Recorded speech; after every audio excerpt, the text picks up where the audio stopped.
श्री कृष्ण धृतराष्ट्र के सभा में शांति प्रस्ताव के लिए पधारे थे। सभा में दाखिल होते ही उन्होंने वहां उपस्थित सभी महारथी महाज्ञानी को प्रणाम किया। उसके बाद धृतराष्ट्र ने कहा, हे वासुदेव, कृपया बताइए कि आप मेरे अनुज पुत्रों की ओर से क्या प्रस्ताव लाए हैं। कृष्ण ने कहा, हे महाराज, मैं किसी की तरफ से कोई प्रस्ताव लेकर नहीं आया हूँ। मैं तो स्वयं अपनी ओर से आया हूँ और अपना ही प्रस्ताव लाया हूँ, परंतु ये मैं विश्वास के साथ कह सकता हूँ कि जो भी मैं स्वीकार करूँगा वो पांडव भी स्वीकार करेंगे। हे महाराज, आप तो स्वयं ज्ञानी हैं और जानते हैं कि शांति कोई प्रस्ताव नहीं जिस पर कोई वाद विवाद चले। शांति एक आवश्यकता है। इस राज्यसभा में गंगा पुत्र भीष्म जैसे ज्ञानी और महात्मा उपस्थित है। कृप और द्रोण जैसे आचार्य विराजमान है। योद्धाओं की जो भीड़ इस राज्य में है वो आज कदाचित इस संसार के किसी भी राज्यसभा में नहीं है और इसीलिए इस राज्यसभा का दायित्व भी सबसे अधिक है। हे महाराज, यदि युद्ध हुआ तो इतिहास उन सारे आंसुओं का उत्तरदायी आपको ठहराएगा। हे नरेश, आप भरत के वंशज हैं, आप धर्मध्वज रक्षक हैं। आप जैसे न्यासदारी के होते न्यास का अपभंग नहीं होना चाहिए और इसलिए हे धर्मध्वज रक्षक, मैं जो कह रहा हूँ उसे ध्यान से सुनिए। शांति कभी असंभव नहीं हो सकती और इसलिए कुरुवंश को शांति के मार्ग पर ले चलिए, क्योंकि इसी में भरतवंश, भारतवर्ष और सारे संसार की भलाई है। इतिहास गांधार नरेश शकुनी से ये नहीं पूछेगा कि इन्होंने द्यूत क्रीड़ाओं में कपट क्यों किया था, क्योंकि ये कपट आपकी सभा में हुआ था।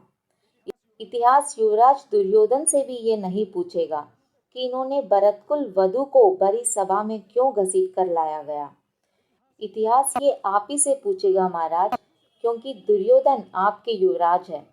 इतिहास दुशासन से भी ये नहीं पूछेगा कि इन्होंने दुर्योधन के कहने पर भरतकुल वधु द्रौपदी का वस्त्रहरण करने की असभ्यता क्यों दिखाई। इतिहास इसके लिए भी आप ही को दोषी और आप ही को उत्तरदायी ठहराएगा महाराज। इसलिए ये जान लीजिए कि शांति का कोई विकल्प नहीं है। इस पर भीष्म पितामह कृष्ण से बोले, युद्ध तो कदाचित कोई नहीं चाहता केशव। कृष्ण ने कहा, यदि कोई युद्ध नहीं चाहता पितामह, तो फिर ये कदाचित क्यों। ये तो आप भी जानते हैं पितामह, और मैं भी जानता हूँ कि युद्ध चाहने वाले इधर भी है और उधर भी। इसलिए आज कदाचित जैसे शब्दों को इस राज्यसभा से निकाल दीजिए, क्योंकि कदाचित जैसे शब्दों की छाया में शांति की बातें नहीं हो सकती। हे पितामह, समझाइए अपने नरेश को कि यदि कौरवों और पांडवों में मिलाप हो जाए तो ये सारा संसार उनका हो सकता है। उनकी राज्य सीमा से अतिरिक्त और कोई सीमा रही नहीं जाएगी, किंतु जो युद्ध हुआ तो आपके पास कुछ नहीं रह जाएगा, ना पुत्र और ना ही अनुज पुत्र। क्या पता आपको किस किस के शव पर रोना पड़े महाराज। क्या आपके पास आपके अनुज पुत्रों का शव आए तो क्या आप उसे शत्रु का शव मानकर आनंद अनुभव कर पाएंगे। हे वृद्ध नरेश, इससे पहले कि आप प्राण त्यागे, कुल को एकत्र कीजिए। पांडव भी आपके स्नेह की छाया में पले बड़े हैं। आपके स्नेह और आशीर्वाद पर आज भी उनका उतना ही अधिकार होना चाहिए। इसलिए हे धर्मध्वज रक्षक, इंद्रप्रस्थ पांडवों को लौटा दीजिए। ये सब सुनकर दुर्योधन कहता है, मुझे ये शांति प्रस्ताव स्वीकार नहीं है। पितामह दुर्योधन से कहते हैं, वत्स, वासुदेव तो मित्र की भाषा बोल रहे हैं, इसलिए इस युद्ध के बारे में फिर से सोचो। दुर्योधन कहता है, इनकी मित्र की भाषा ये कह रही है कि मैं पांडवों को आधा राज्य दूं। यदि ये मित्रता है तो मुझे शत्रुता की परिभाषा समझाइए पितामह। इंद्रप्रस्थ मैं कभी नहीं दूंगा।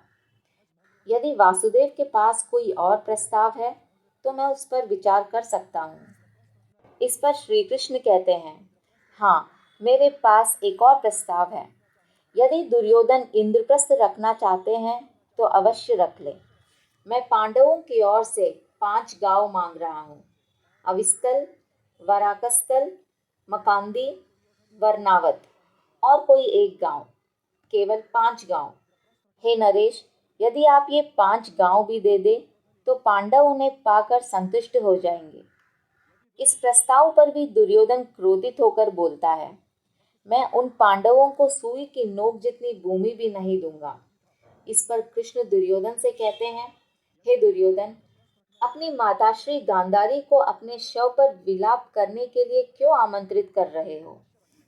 वासुदेव, यदि तुम दूत न होते तो मैं तुम्हारे ये कहने पर तुम्हारी जीभ गांच लेता और तुम्हें बंदी बनाकर कारागृह में डाल देता। कृष्ण कहते हैं, हे अहंकारी दुर्योधन, यदि हमें बंदी बना सकते हो तो अवश्य प्रयत्न करके देख लो। ये कहकर कृष्ण राज्यसभा से बाहर जा रहे थे, लेकिन दुर्योधन अपने सैनिकों से कहता है कि इस ग्वाले को बंदी बना लो। सारे सैनिक कृष्ण को बंदी बनाने के लिए आगे बढ़ते हैं। तभी भगवान श्री कृष्ण सुदर्शन चक्र का प्रदर्शन करते हुए अपना विराट रूप दिखाते हैं। भगवान के इस विश्व रूप को देखकर सभा में उपस्थित सभी महारथी महाज्ञानी अवाक रह जाते हैं और सभी दोनों हाथ जोड़कर उन्हें प्रणाम करते हैं। तो दोस्तों, उस दिन इस तरह से राज्यसभा में मौजूद सभी को भगवान श्री कृष्ण का विराट रूप देखने को मिला, जिसे देखकर सभी धन्य हो गए। जय श्री कृष्ण।